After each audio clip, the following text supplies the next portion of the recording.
From robots that clean to apps for my dog, it feels like it's a miracle. Hey y'all, Joefer here, the Cranky Old Gay Guy. It is Tuesday, April 8th, 2025, and the weather report. It's breezy, it's rainy, it's cold and damp, and you know how I feel about that. So, welcome to the Nerd Review Hour. That's not going to be an hour. It's more like 10, 15 minutes maybe. Just depends on how much I babble. So to get into vogue, I am going to put on my nerd spectacles. These are generic readers, 1.5.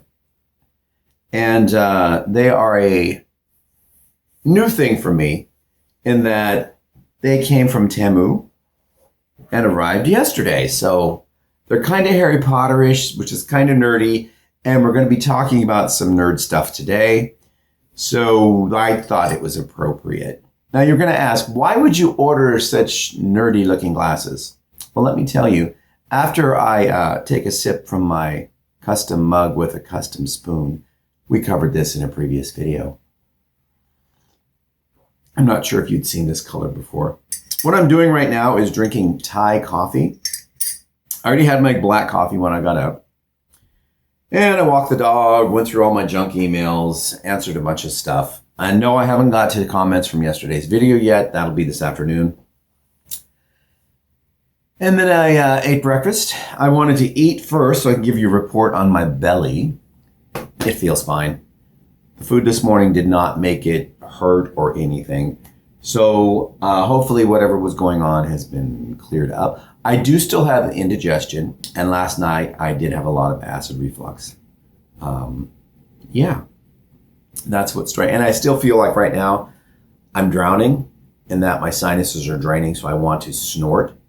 And I might actually do that and then just bleep it out. So here we go. So what we're going to cover today is some AI revolutions. Now, how many of you out there have a pet, like a dog? Well, a dog in particular. And how many of you have a dog that's a Chihuahua? How many of you have a dog that's a Dachshund? How many of you have a dog that is actually a Golden Retriever? Well, if you have either of these, if you have one of these three styles of dogs, you're in luck, because there is a new application out there that's called Text to Bark, where you can say something and it will translate it into that dog's language, that specific breed's language, and bark back whatever you're saying so your dog can understand you. Or so the theory goes. It is the world's first text-to-speech, text-to-bark speech for dogs. And I did try it out. I have a Chihuahua. I have a Chihuahua. Well, that's something, isn't it? I have a Chug or a Pugwawa. So that is a Chihuahua mixed with a Pug. But bark-wise, she sounds like a Chihuahua. So I went ahead and plugged it in for Chihuahua. And I did a sample of it. I use the samples that they give because I'm not a paid user, so I can't make up my own stuff. One was, "Who's a good boy?" Well, I don't say that to my dog anyway because she's a girl.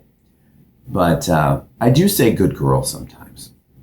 Another one was, "It's dinner time," or "Come get food," or whatever.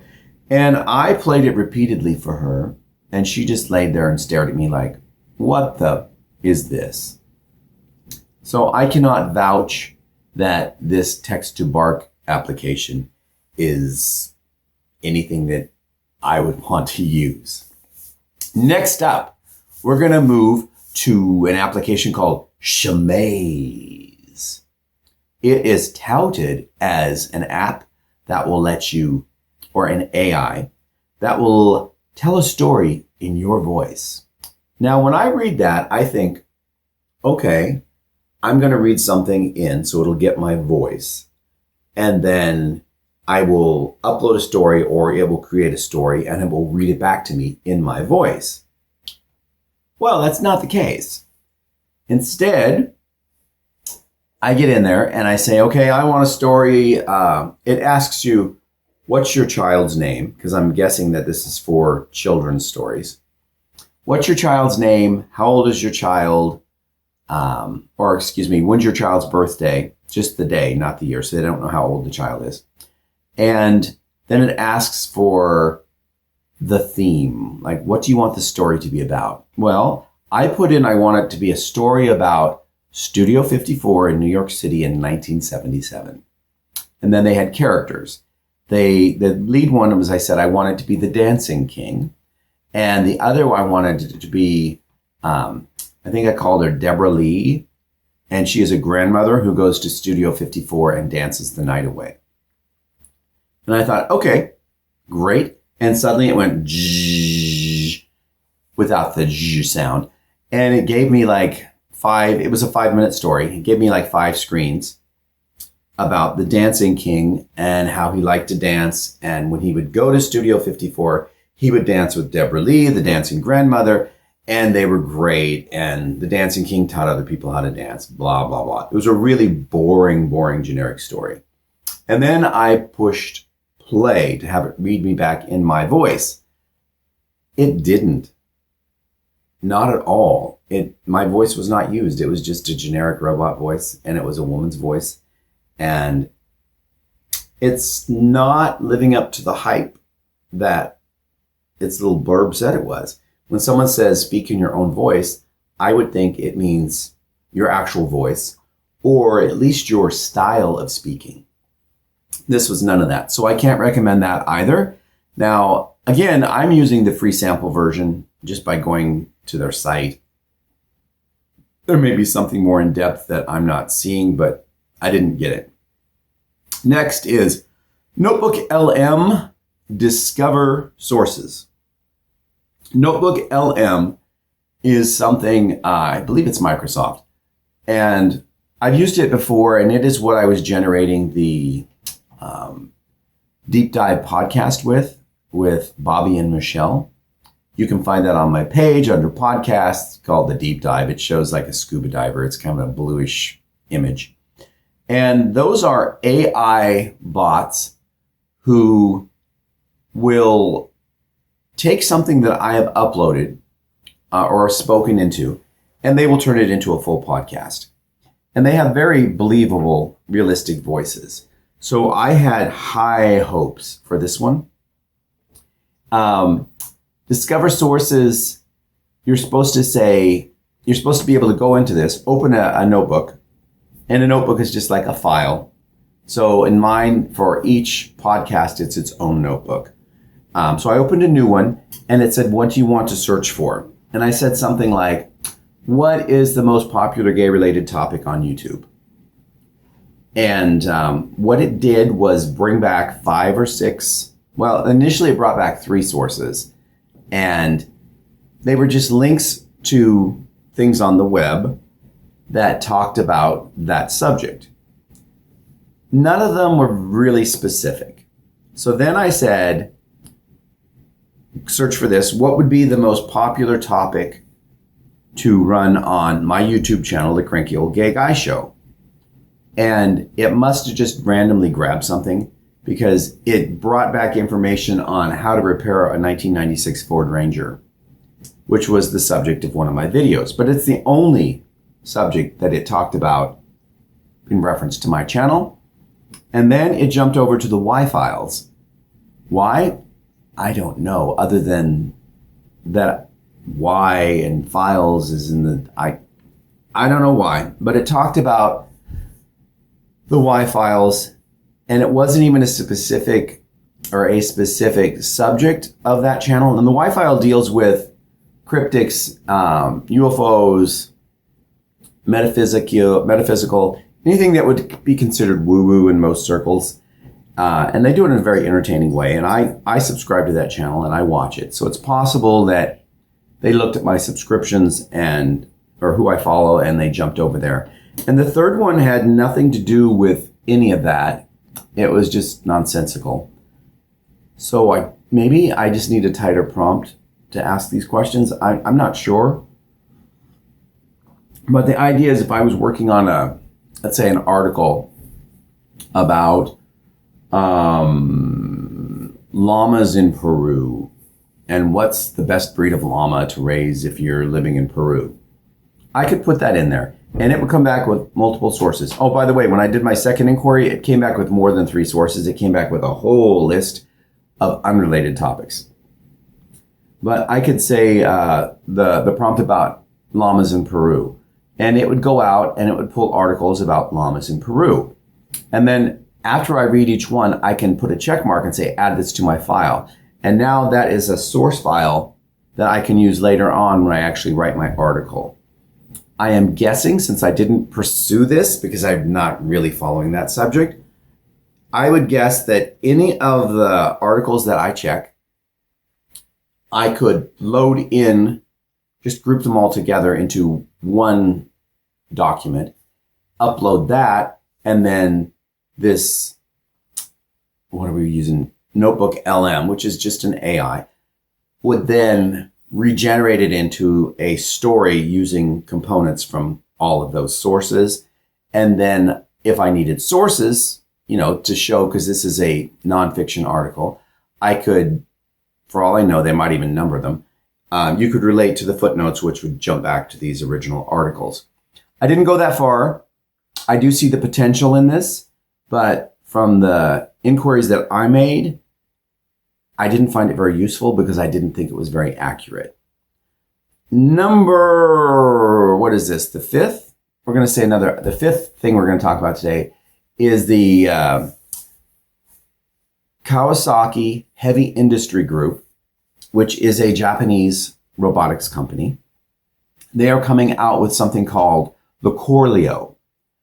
And it's revealed in this video on X, Twitter, and it just looks like a big dog, a metallic dog without a tail. And then they go to the videos, and this thing runs like a horse. Well, it runs like a panther or a lion, but it springs and jumps like a horse.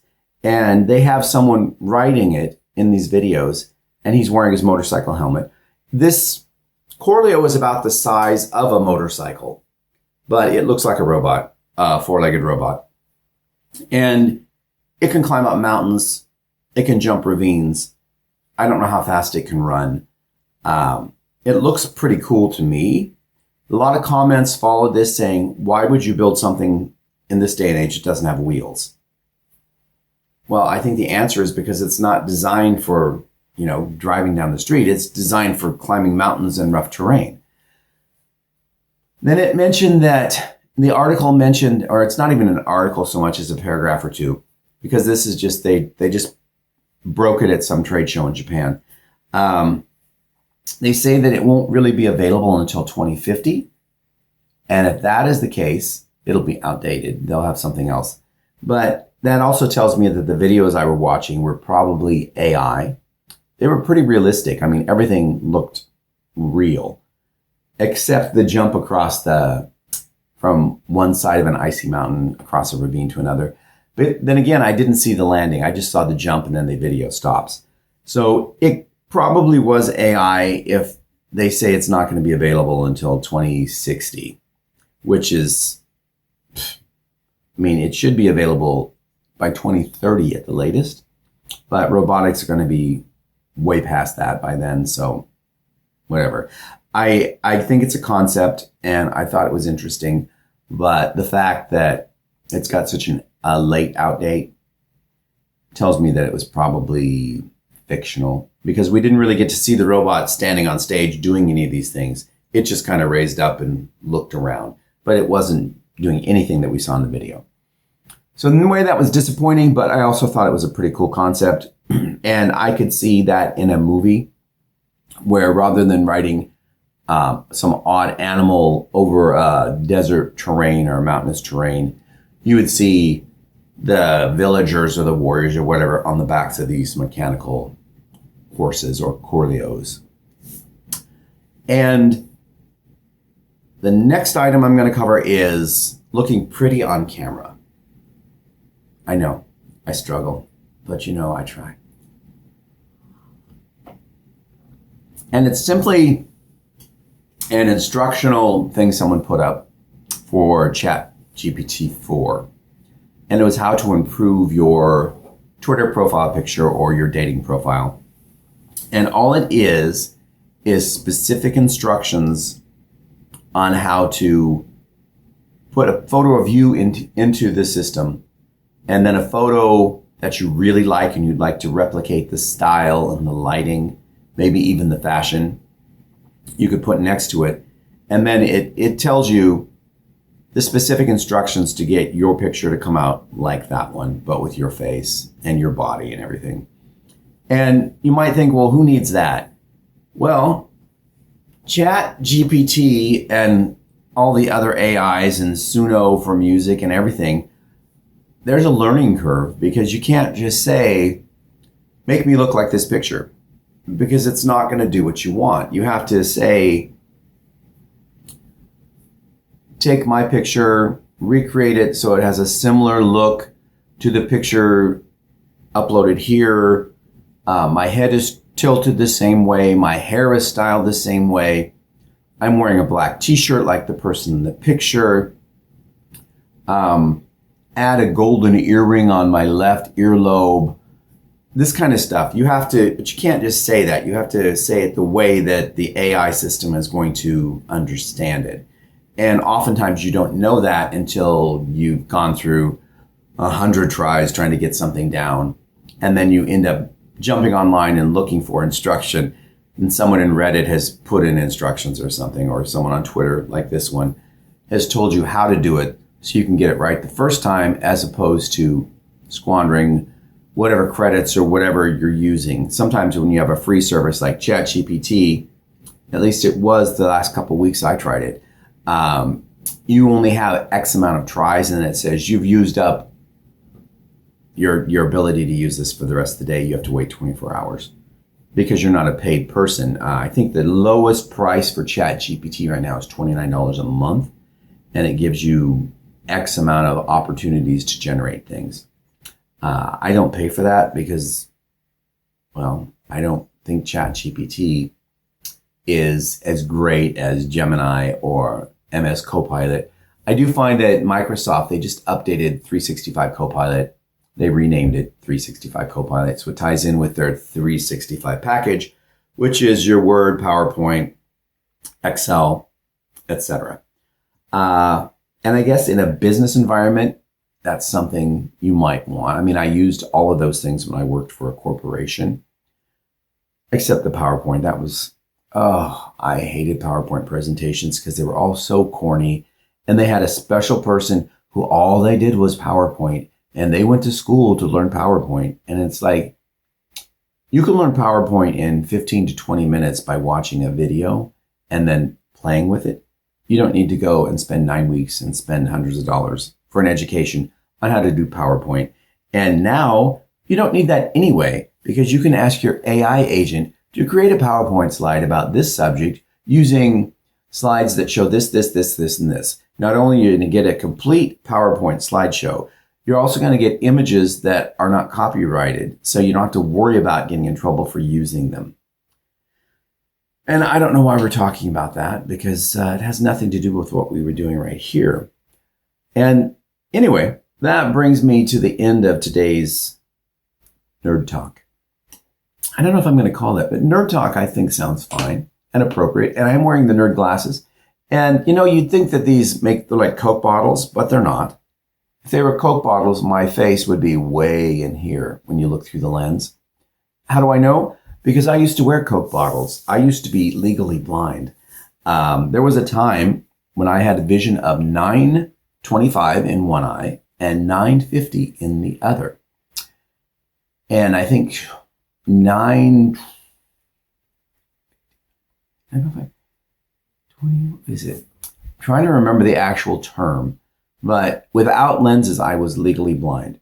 And without lenses, if I wanted to read something, I would have to hold it up closer than the glasses are to my eye. If I didn't wear contacts or glasses, and I would like go into a supermarket, I could see aisles of junk, but I couldn't make out what anything was.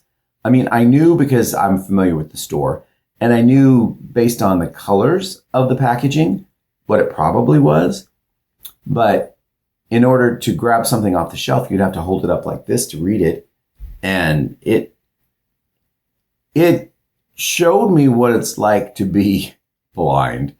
When I was going in to get my, what do they call it? LASIK surgery, to have the corneas cut off, and they laser your eyes and then put your cornea back on. And I had to go 2 weeks without wearing contact lenses, so your eyes will regain the original shape, because contacts can change the shape of your eyes. And for 2 weeks, I wore Coke bottles. I had to wear them to work.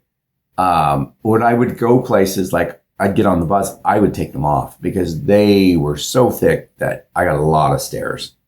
And I just didn't really go out to any social activities during that 2 weeks because I didn't want the whole attention thing. Because looking at my glasses, my face would have been the side of my face here. It would be right here. So you'd look at me and it would be like, whoa, what's going on there? Because it looks like his head's this big and then it's like this big. And it's because they were so thick. And I did wear glasses to go to the store, and then I would take them off before I go in the store. And it was interesting, to say the least. I had to ask people, I'd say, excuse me, but what is that on that top shelf, or that, or can you tell me if there is XYZ ingredient of this, or what is the brand of this? Because it might be something that I can't hold up to my face. And trying to do that and having to rely on the kindness of strangers is humbling, to say the least. However, after I had the surgery, I had 20/15 vision from the moment I sat up from the surgical table. It was blurry around the edges, but I've had 20/15 ever since.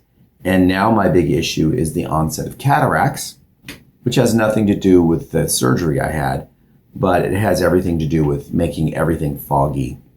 And now backlighting is really bad. If I was, if I point this camera so there was a window behind me, that glare comes in, so I get really dark and you really can't make out my features, so to say, but you see the glare around me. That's what happens with my eyes right now. It's like if someone's standing in front of a window, I can see their outline. It's blur, or it's got glare around it. But if there was no window behind them, I'd be able to see their face and their eyes and everything. But because the light comes from behind, they just go black. Not fully black, but enough that I can't make out distinct characteristics. And that's what's happening with the onset cataracts. And yes, I did go to an eye specialist who told me that you have 20/15 vision. And I said, yeah, but the cataracts are really making things foggy and it's hard to drive at night. And reading is sometimes difficult if you don't have the perfect light. And they said, yeah. And I said, so can we schedule to get the cataracts taken care of? And he said, no. And I said, why not? And he said, because most people don't get them done until they're in their 70s. And I said, well, I know several people in their early 50s and younger that have had it done. And he said, and we cannot give you the vision that you have now once you have cataract surgery. And I said, okay, it doesn't need to be 20/15. I'll settle for 20/20. And he said, it'll be more like 20/30 or 40, and you'll probably have to wear glasses. And I said, well, I'm wearing reading glasses now if I'm reading up close. And he said, yeah, but we can't guarantee that. And I know several people who've had cataract surgery who were nearsighted and did have to wear reading glasses. And now they don't have to wear anything anytime. So I'm willing to take that risk. And I said, is there any way we can do this? And he said, no, because your insurance will not cover cataract surgery unless I write down that the cataracts are diminishing your life so much that you have to have it done. And I said, can you say that? And he said, no, I can't say that because it's not true. Well, it is diminishing my life. It's just not making life unbearable. I mean, I can still function, and you can see I am functioning, but I would love to have it done. I don't know how much it costs out of pocket, and I don't know if I could get it done out of pocket unless a specialist actually recommends it, which is kind of how he made it sound, is that no one's going to do the surgery unless I'm getting referred by an actually accredited ophthalmologist person. And that's where things stand. And my clock on the wall in the kitchen is tick, tick, ticking. And it's hard to see with these glasses on because they blur everything. Now it's crystal clear, but with the glasses, since they're readers, and I'm using the readers because I have a note here so I could get all the topics I wanted to cover. But we're running out of time. I got to go. This probably will not, I know it won't be. It won't be posted till late this afternoon or evening. So even though I'm talking about morning is a distant memory when you see this. Playing with my cup. Oh, this little spoon, it's so cute, you know? All right, I'll let you all go. Have a great day. Tell me what you think of my Harry Potter readers. I think they're funky enough that they make me look eclectic, and I can dig it. Right? Have a good day, everyone, and I will see you Wednesday. And as always, I remind you to stay cranky.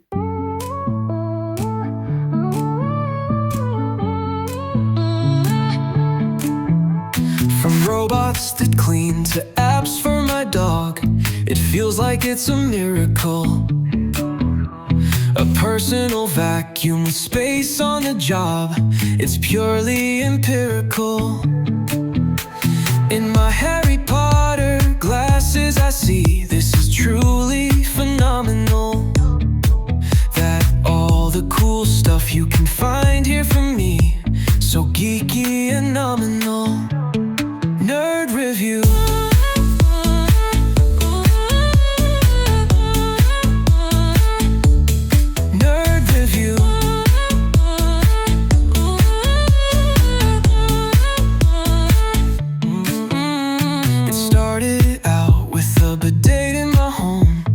Turned into obsession, and now I feel I have to come and show the things I love to mention. From virtual notebooks to virtual labs, all of the tools you need to bring your visions and your dreams into life. It all feels like a fantasy. Nerd review.